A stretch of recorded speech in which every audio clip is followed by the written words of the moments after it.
Vote যত নিকটে আসছে বাড়ছে প্রচার কাজ। বিভিন্ন দলের প্রার্থীরা জোর কদমে চালাচ্ছে প্রচার।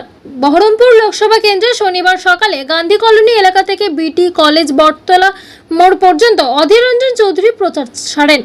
প্রচার সেরে গাড়িতে ফেরার পথে তৃণমূলের কিছু কর্মীরা রাস্তা আটকায় এবং গো ব্যাক স্লোগান দেয়। বহরমপুর থানার পুলিশকে খবর দেওয়া হলে টিম এসে বাধা সৃষ্টিকারীদের ছত্রভঙ্গ করে এবং দুজনকে আটক করে। তৃণমূল কর্মীদের অভিযোগ, অধীর চৌধুরী গাড়ি থেকে নেমে এসে একজনের গায়ে হাত তোলে। ওনার কোনো অধিকার নেই গায়ে হাত তোলার, এমন অভিযোগ তুলে দাবি করে তাকে ভুল স্বীকার করতে হবে। অধীর চৌধুরীর বক্তব্য, তৃণমূল তার চুল্লুখোরদের দিয়ে আমার প্রচার আটকাবে, তা মানব কেন?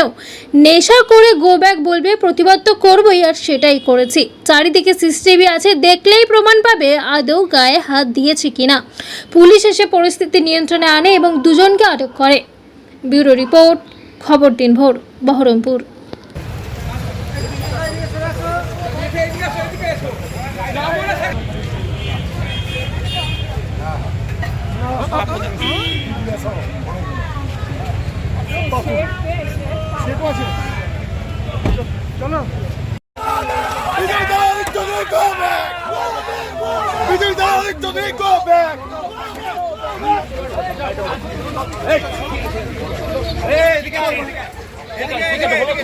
अरे ऐसा नहीं देखो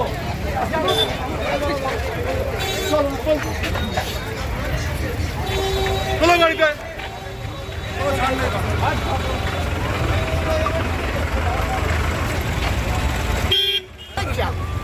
उठो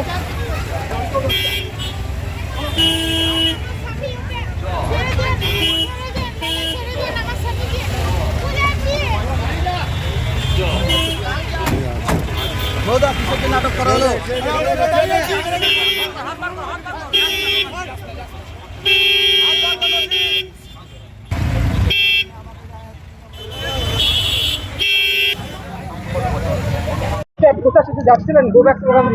বাদরামি বলে না, এগুলো বাদরামি হচ্ছে। এখানকার টিএমসি এর কিছু চুল্লুখোরকে দিয়ে আমাকে ডিস্টার্ব করানো হচ্ছে। গত মিউনিসিপ্যালিটি ভোটে এজিডিসি করেছিল এখানকার টিএমসি পার্টি, চুল্লুখোরদের লাগিয়েছে আমার বিরুদ্ধে স্লোগান দেওয়া, বিরক্ত করা, পথ আটকানো, গো ব্যাক স্লোগান দিয়ে আমার প্রচার যাত্রাকে বন্ধ করে দেওয়ার চেষ্টা করছে। আপনি জানালেন?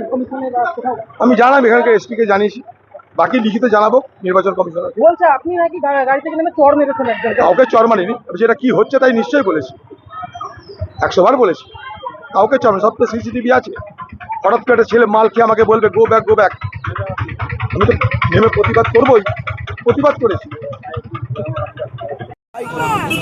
মানে মন্দিরের এখানে সবাই ছিল,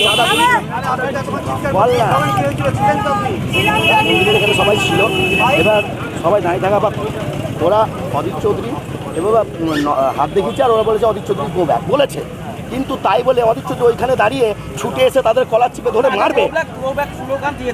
গ্লো ব্যাক স্লোগান ও যখন এইভাবে দূরে তাকিয়েছে তখন বলেছে, তার আগে কিন্তু কোনো কথা হয়নি, ঠিক আছে। তারপরে ওইখানে গাড়িটাকে দাঁড় করিয়ে তেড়ে এসে কলার ধরে তুই চড় মারলো, ঠিক আছে। সেই জন্য আমরা যখন বলতে গেলাম মোবাইলটা কেড়ে নিয়ে চলে গেল ওরা। সেই জন্য আমরা যখন বলি, তারপরে আবার রিটার্ন এসে মোবাইল ফেরত দিচ্ছে। তাহলে মারবে কেন? আজকে সাংসদ হয়েছে, সে একটা ছেলেকে বিনা দোষে এসে কলার ধরে ভাড়াবাট মারলো। সে কি বলেছিল? সে তো কোনো কথা বলেনি। সে ওখানে দাঁড়িয়ে সে এখানকার নেতৃত্বে তাকে এসে ভাড়াবাট মারলো আগে। তৃণমূল করে, হ্যাঁ, বিভাগে তৃণমূল করে, ঠিক আছে। আর সবথেকে বড় কথা, রাজা মাস্টারের সঙ্গে থাকে। সে একজন ভালো, মানে রাজা মাস্টার একজন ভালো তৃণমূল নেতা। সে সবারই জন্য দেখে, তার নেতৃত্বে থাকে সে, ঠিক আছে। তো সেই জন্য তাকে আজকে টার্গেট করলো।